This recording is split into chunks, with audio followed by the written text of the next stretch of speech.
Selamat bertemu kembali para siswa SMA MA kelas 12. Kita lanjutkan ke jawaban uji kompetensi dari buku ini. Fisika SMA MA kelas 12 jilid 3. Bab 2 listrik statik part 2 ya. Part 1 sudah, sekarang part 2 dimulai dengan nomor 15. Ya. Jadi kalau Anda buka di buku ini halaman nomor 15. Jadi Anda lihat di sini ya. Ya, ini ada soal. Ya, seperti ini. Ya, kalau kita baca gambar di samping menunjukkan dua bola sepusat. Jadi ini ada dua bola sepusat X, ya, jadi sini X, jadi dua bola sepusat X dengan jari-jari A dan muatan Q, jadi muatan Q, ya, di pusatnya. Dan Y dengan jari-jari B dibumikan. Grafik hubungan luas medan listrik. Jadi ditanya grafik hubungan kuat medan listrik E terhadap jarak R dari pusat. Jadi jarak dari pusat ya, pusat di sini. Bola adalah yang mana? Apakah grafiknya seperti ini? Ya. Ataukah grafiknya seperti ini? Atau grafiknya seperti ini? Ya. Atau grafiknya seperti ini? Atau yang terakhir grafiknya seperti ini? Ya. Yang mana ya? Ya, kita akan jawab, dan untuk menjawab ini kita perlu hukum Gauss ya. Jadi Anda sudah belajar hukum Gauss, flux ya, ini flux listrik ya, ini namanya flux listrik. Jadi flux listrik kalau bola kan seperti ini. Flux listrik yang memancar dari kulit bola ini ya, dari suatu jarak pusat. Ini akan ada flux seperti sinar gitu ya. Dia akan memancar dalam arah radial kan. Jadi flux ini akan memancar dalam arah radial. Nah, begini ya. Dalam arah radial gitu ya. Gitu, dalam arah radial. Dengan pusatnya di sini. Ya, ini pusat lah. Nah, begini. Ini adalah jarak ke R ya. Ini adalah jarak R ini. Jadi kalau di titik ini itu jaraknya R-nya sama dengan A ya, ini. Kalau di titik ini R-nya itu sama dengan B. Ya, anggap aja ini titik A, ini titik B, ini titik C di sini. Ini titik D. Nah, ini mungkin titik E gitu ya. Jadi titik A itu di dalam bola X ya. Jadi titik A itu di dalam bola X. Jadi kalau kita lihat titik A itu R-nya lebih kecil dari A. Ya, R-nya lebih kecil dari A. Karena A-nya kan yang ini. Kalau di titik B persis itu R-nya sama dengan A. Itu di titik B persis. Kalau di titik C ini R-nya lebih besar dari A. Ya, R-nya lebih besar dari A. Di titik C ini, R-nya lebih besar dari A. Ya. Dan lebih kecil dari B. Gitu. Ya. Kemudian kalau di titik D, itu R-nya sama dengan B. Nah, dan yang terakhir titik E ya. Titik E ini adalah yang ini di luar. Ya, jadi lebih besar dari B. R-nya lebih besar dari B. Nah, itu. Kita harus cari berapa medan listriknya ya. Berapa medan listriknya.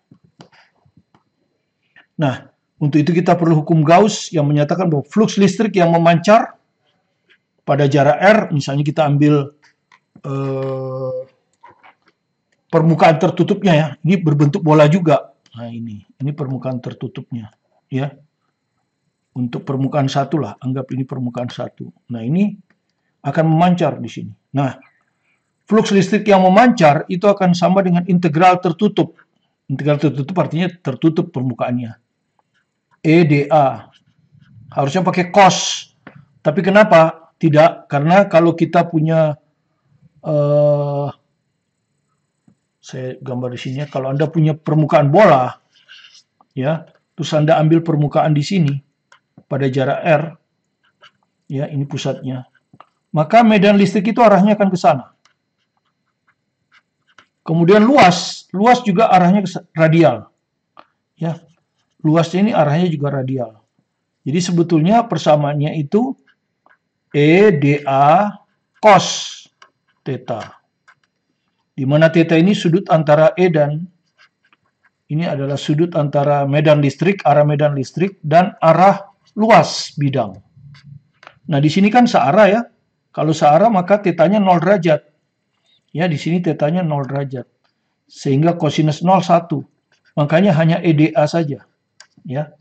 Makanya hanya EDA saja. Ya, karena arah medan listrik searah dengan arah bidang. Karena itu kita hanya pakai EDA. Untuk bola ya. Ini untuk bola kan.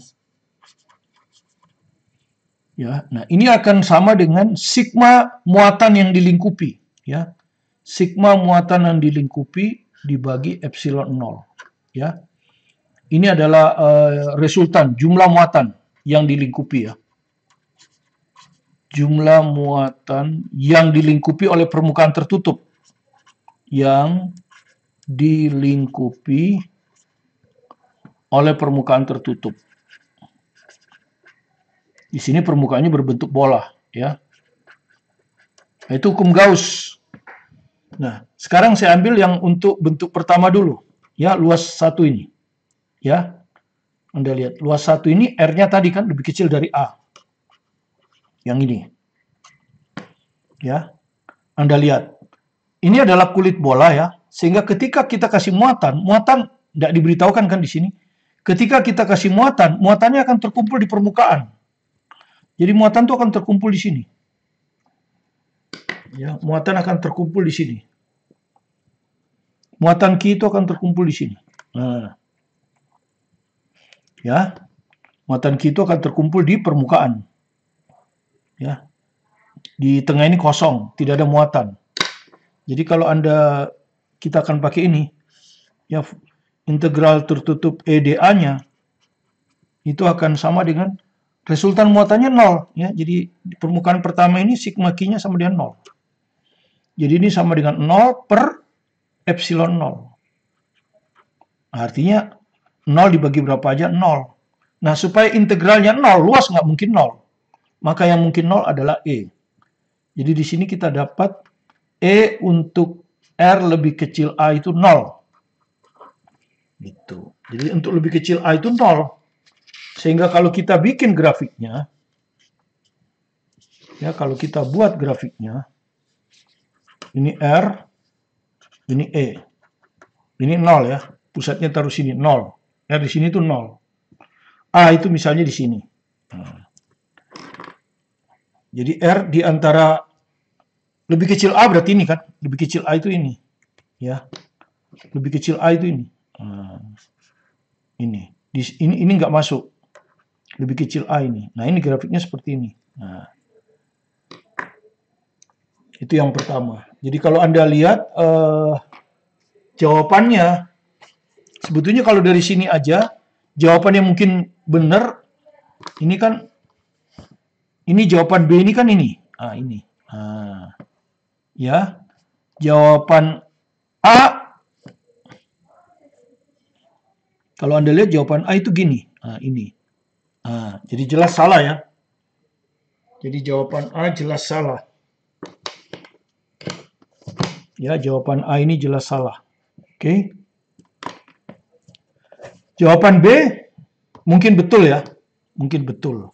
Jawaban C begini lagi. Nah, tidak 0 kan? Salah. Nah, jawaban D kalau Anda lihat mulai dari sini. Nah, ada kemungkinan betul, ya kan? B atau D ya. Nah, yang E salah. E kan begini, ini 0 ya, ini 0. Dia begini.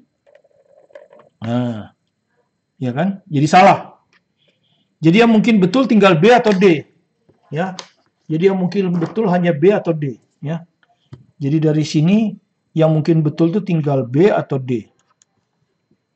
Gitu. Nah, sekarang kalau kita ambil yang nomor 2, ya. Permukaan 2 yang ini. Yang hijau ini ya. Permukaan 2 yang hijau ini. Ya, jadi begini. Ya. Ini key ya. Nah, begitu ini kita kasih key, muatannya berkumpul di permukaan, maka dia akan menginduksi ini, min key. Ya, jadi dia akan menginduksi ya, induksi. Kalau ini plus, ini min, kalau ini min, ini plus.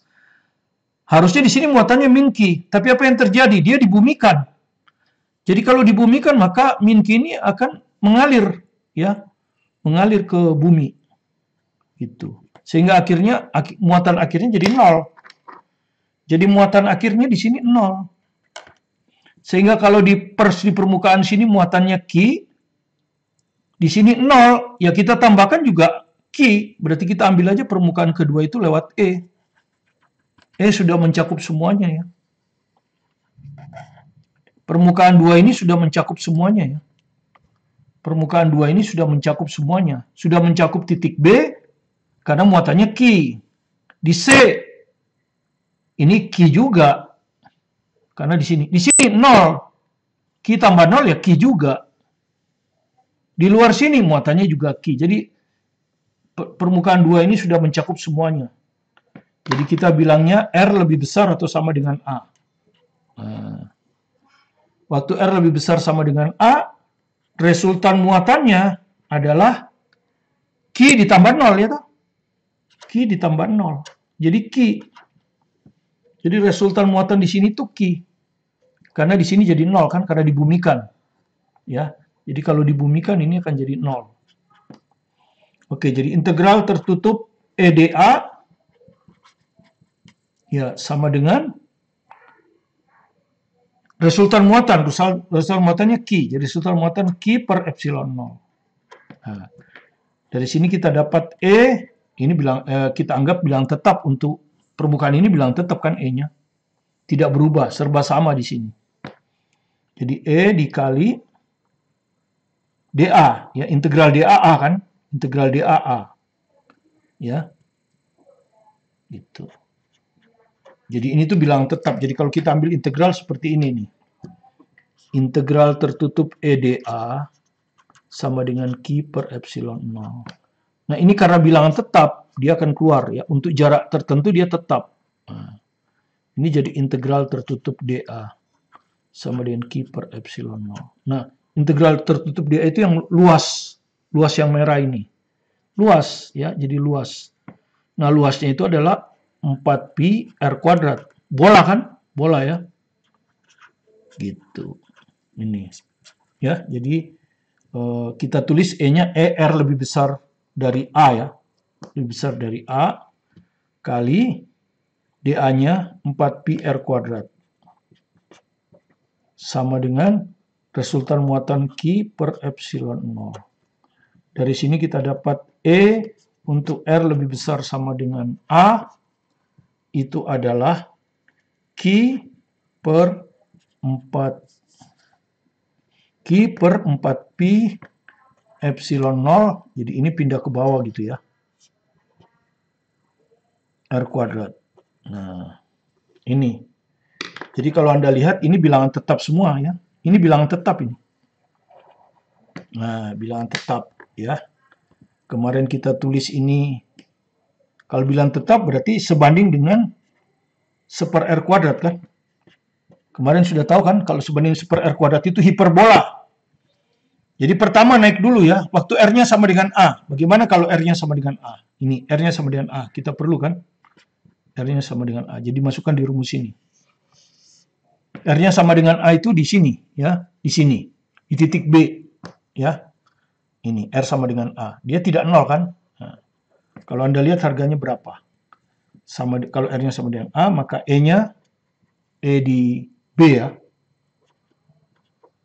Ini akan sama dengan Q per 4Pi epsilon 0. R-nya sama dengan A kuadrat.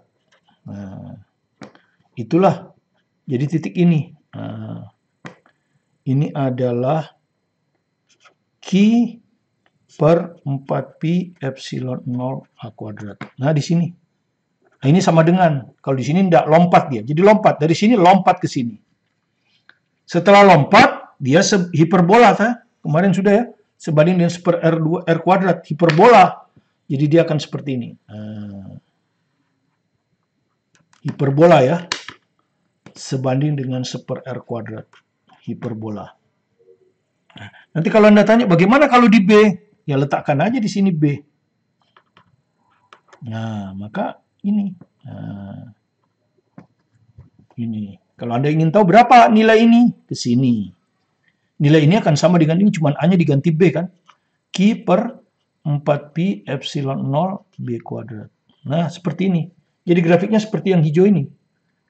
0, lompat, hiperbola. Ya, kalau Anda lihat di sini, jawabannya kan tadi tinggal B sama D ya. Ya, tinggal B sama D. Ya, kalau Anda lihat ini benar yang ini ya. Dia lompat kan? Nah, lompat dia kan? Kalau yang ini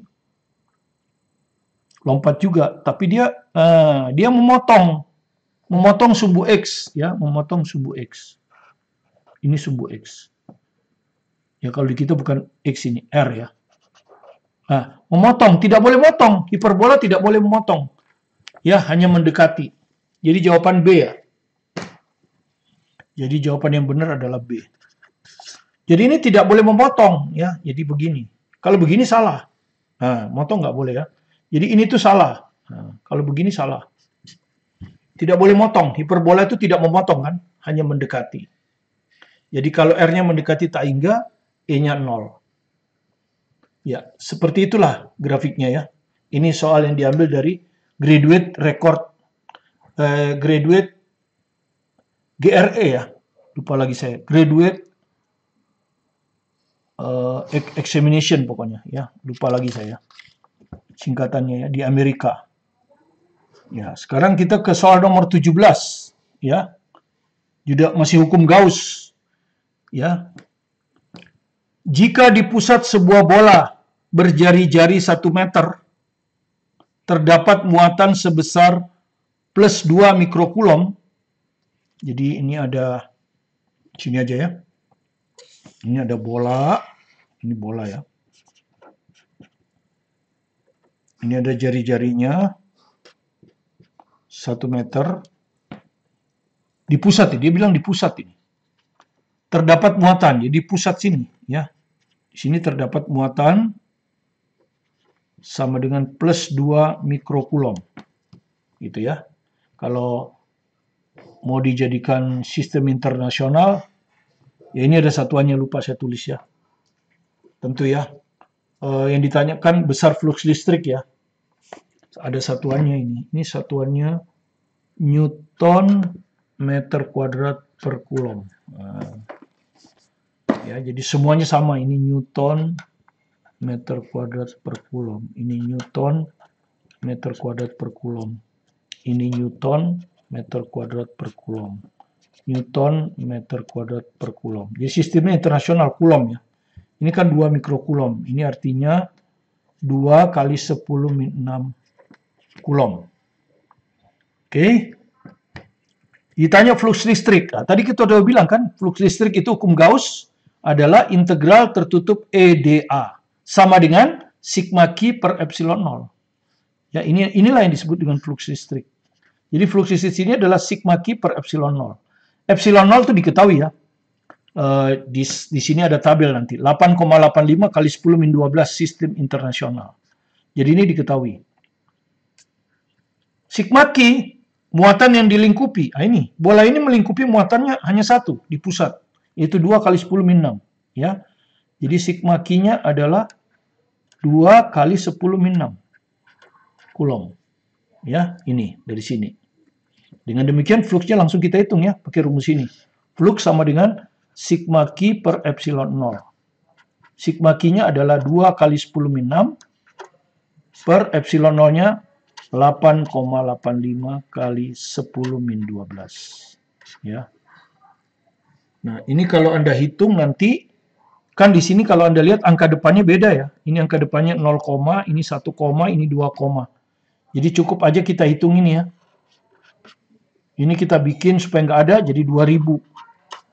Ini nggak ada 885. Ya, angka depannya kan beda semua kan. Jadi tinggal 2000 dibagi 885. Nah, ini kalau Anda hitung kan 2, ya. 2, berarti jawabannya adalah yang C. Ya. 2, berarti jawabannya yang C. Ya, kita nggak peduli dengan ordenya. Kebetulan di sini ordenya sama semua. Ya, untuk menyikat waktu. Kita ke nomor 19 ya. Nomor 19 ya. Jadi soalnya seperti ini. Yang ini. Ya, kalau saya bacakan, medan listrik paling besar pada sisi luar permukaan. Ya, jadi ini pada sisi luar permukaan. Bermuatan sebuah benda konduksi adalah pada titik. Ya, jadi permukaannya ini permukaan konduksi. Misalnya dari besi. Ya. Di permukaan luar ini, ya soalnya begitu. Jadi soalnya begini, ini ada gambar, ini jangan dilihat ya.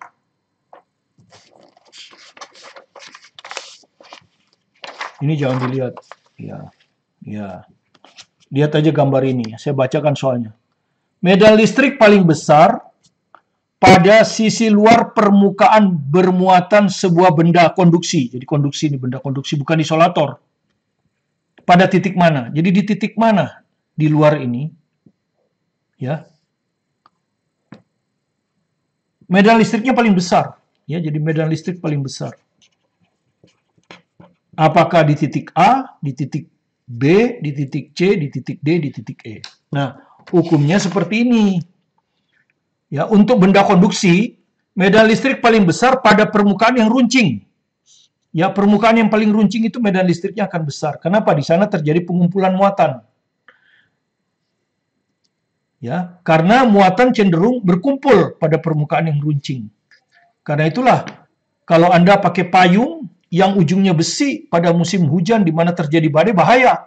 Karena ujung-ujung dari payung yang runcing itu akan berkumpul muatan nanti. Sehingga Anda bisa tersambar petir. Ya. Begitu juga kalau Anda main sepak bola di lapangan terbuka, misalnya di Bogor sana, di mana banyak badai petir, maka resikonya Anda adalah benda yang runcing di situ, sehingga bisa tersambar petir. Ya, makanya tidak heran ada beberapa surat kabar di zaman dulu anak-anak yang main bola di lapangan terbuka tersambar petir. Ya, atau petani yang sedang bertani pada musim badai tersambar petir. Ya. Oke, jadi di sini kalau Anda lihat bagian yang paling runcing adalah C ini. Ya, jadi jawabannya adalah C. Karena di sini paling runcing ya. Ini kan enggak, tuh, kan runcing kan. Sekarang kita ke nomor 23 ya.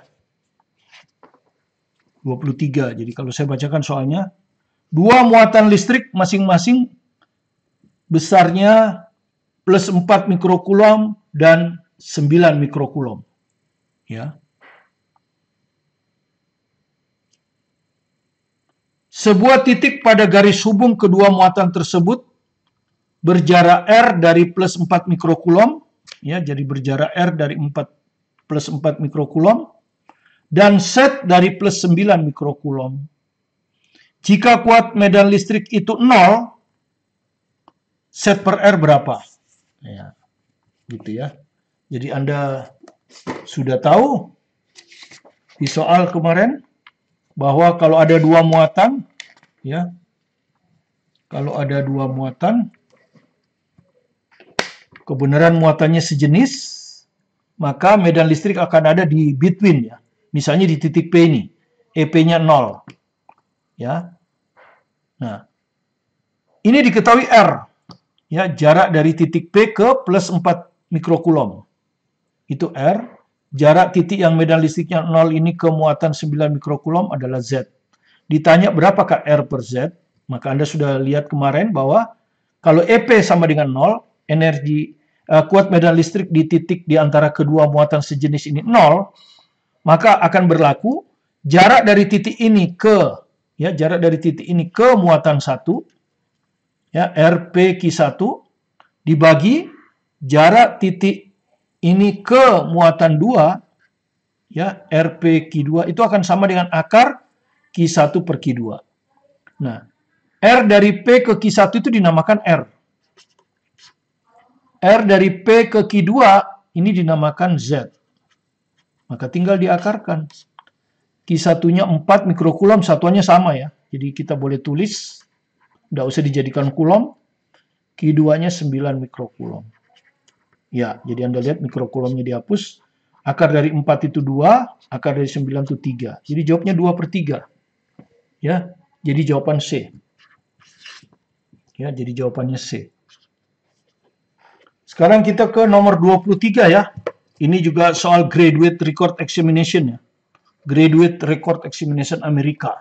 Biasanya soalnya seperti ini. Tapi kalau Anda tidak memahami konsepnya, Anda nggak bisa jawab soal ini. Kalau jawab pun ngawur. Tanpa pemahaman konsep yang benar. Ya, saya bacakan soalnya ya. Hal yang terjadi, ya, ini ada soal, baca dulu soalnya. Ini soalnya nih, ada gambar ini seperti ini, persis diketahui seperti ini, ya, yang gambar ini, ya. Jadi soalnya itu sebetulnya untuk nomor 23 dan 24, tapi kita hanya mengerjakan 23 saja. Nomor 24 silakan kerjakan sendiri. Ya, jadi di sini ada, kita baca sebuah kulit bola. Jadi ini kulit bola, ya, ini kulit bola.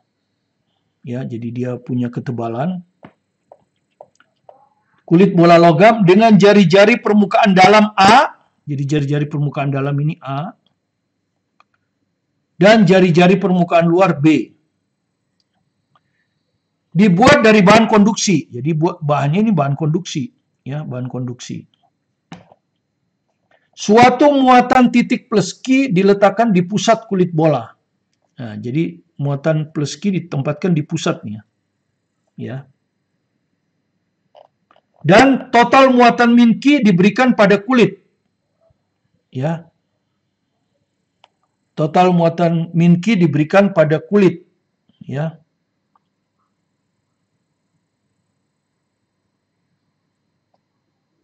Ya, jadi maksudnya di kulit ini dikasih muatan min Q gitu ya. Di sini nih.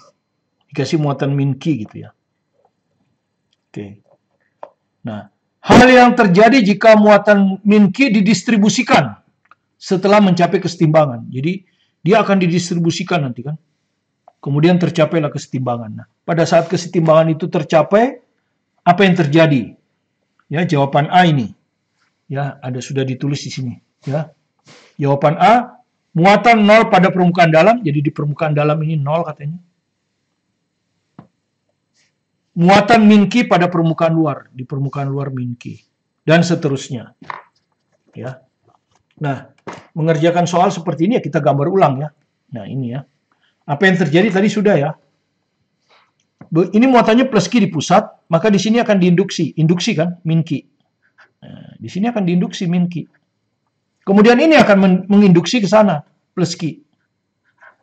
Gitu. Ini induksi ini, ya. Ini induksi. Ini juga induksi. Ya, induksi itu selalu muatannya berbeda kan. Itu yang terjadi. Nah, kemudian tadinya di sini ada min Q. Ya. Di sini ada min Q. Terdistribusi di sini. Tapi apa yang terjadi? Di sini juga muatan negatif ya. Permukaan luar ini min Q. Ini min, maka dia akan ditolak. Ini akan ditolak sehingga dia akan terkumpul di kulit luar. Nah, terkumpul di sini dia, min Q itu. Kemudian dari induksi Q, sehingga muatan di permukaan luar ini akan min Q plus Q. Nah ini, ya. Jadi muatan di permukaan luar ini akan min Q plus Q. Muatan di permukaan dalam, min Q. Ya, min Q. Ya, muatan di permukaan dalam sini, min Q. Nah, itu jawabannya. Ya, jadi Jawaban A jelas salah. Muatan 0 pada permukaan dalam, enggak, min Q. Min Q pada permukaan dalam, betul. Muatan min Q pada permukaan luar, salah. Harusnya min Q plus Q, salah ya. Min Q pada permukaan dalam, betul. Muatan min Q plus Q pada permukaan luar. Nah, jawabnya C. Ya. Jadi jawaban kita C. Nah, jadi nomor 23 ini jawabnya C. Ya. Jawaban D salah, jawaban E salah. Oke. Sekarang soal terakhir ya, nomor 25. Ya. Nomor 25. Jadi soal ini ya, soalnya seperti ini. Ya. Saya bacakan soalnya, jadi yang di sebelah sini dan seterusnya. Saya bacakan saja. 3 muatan titik positif diletakkan dalam sebuah ruang. Ya. Kemudian muatan Q2 dipindahkan dari lokasi awalnya. Jadi jangan dilihat ini ya, ini hanya sebagian. Ya. Di sini. Kemudian muatan Q2 dipindahkan dari lokasi awalnya ke lokasi akhirnya. Seperti ditunjukkan dalam gambar. Jadi Anda lihat, Q2 tadinya lokasi awalnya di sini. Dipindahkan ke lokasi akhir. Ya. 4 lintasan berbeda ditandai dari A sampai D. Jadi ada 4 lintasan berbeda untuk pindah. Ini yang A, ini yang B, ini yang C, ini yang D. Ya. Jadi kalau kita bacakan, lintasan A mengikuti garis terpendek. Jadi lintasan A mengikuti garis terpendek. Lintasan B membawa Q2 mengitari Q3.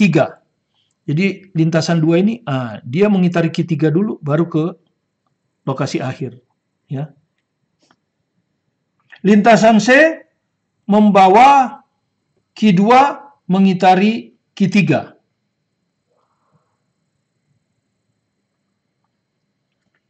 Dan Q1. Jadi yang ini mengitari Q3, ini yang C mengitari Q1.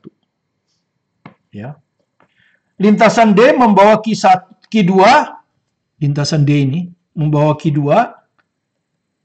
ke Tahingga. Jadi dia bawa dulu ke tempat yang Tahingga, dan kemudian baru dia ke lokasi akhir. Ini lintasan D. Lintasan yang memerlukan usaha paling kecil. Jadi yang ditanyakan adalah lintasan yang memerlukan usaha paling kecil. Ya. Yang mana yang paling kecil lintasannya? Apakah usaha dari A, atau usaha dari lintasan B, usaha dari lintasan C, ataukah usaha dari lintasan D? Nah, tentu kita perlu mengetahui tentang medan konservatif ya.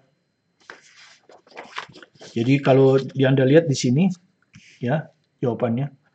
Medan listrik statik, ini kan medan listrik statis ya muatan, termasuk medan konservatif. Seperti gaya berat, gaya gravitasi, dan gaya pegas. Dan Anda sudah tahu, pada medan konservatif, usaha yang diperlukan untuk berpindah dari satu posisi awal misalnya, ke posisi akhir, tidak bergantung pada lintasan. Tidak bergantung pada lintasan yang ditempuhi. Tetapi hanya bergantung pada posisi awal dan posisi akhir. Jadi, selama posisi awal dan posisi akhirnya sama, walaupun perpindahan atau lintasannya berbeda, usahanya akan sama. Ya, usahanya akan sama. Jadi Anda lihat di sini, posisi awal dan posisi akhir sama. Maka apakah dia menempuh lintasan A, apakah dia menempuh lintasan B, apakah dia menempuh lintasan C, apakah dia menempuh lintasan D, itu usahanya sama. Ya, tidak ada yang lebih kecil, tidak ada yang lebih besar. Jadi jawabannya E. Ya. Jadi jawabannya E. Usaha sama untuk semua lintasan. Ya. Demikian yang sudah bisa kita jelaskan untuk part 2 ini. Semoga bisa Anda pahami dengan baik. Jika Anda merasa ada manfaatnya dan belum subscribe, silakan di-subscribe. Like, komen, bunyikan loncengnya, supaya Anda bisa selalu mengikuti video-video terbaru kami. Dan juga silakan dibagikan sebanyak mungkin ke teman-teman Anda, supaya bisa belajar bersama untuk berdiskusi, sehingga dengan demikian pemahaman konsep lebih baik. Karena ada pepatah menyatakan, 2 atau 3 kepala berpikir itu jauh lebih baik daripada 1 kepala. Jadi dengan belajar bersama, kita bisa saling sharing ilmu, sehingga kita menjadi lebih paham. Tetap semangat belajar mandiri di rumah di musim pandemi ini. Fokus pada tujuan Anda. Sukses selalu bersama Anda. Bersama saya, Martin Kanginan. Terima kasih.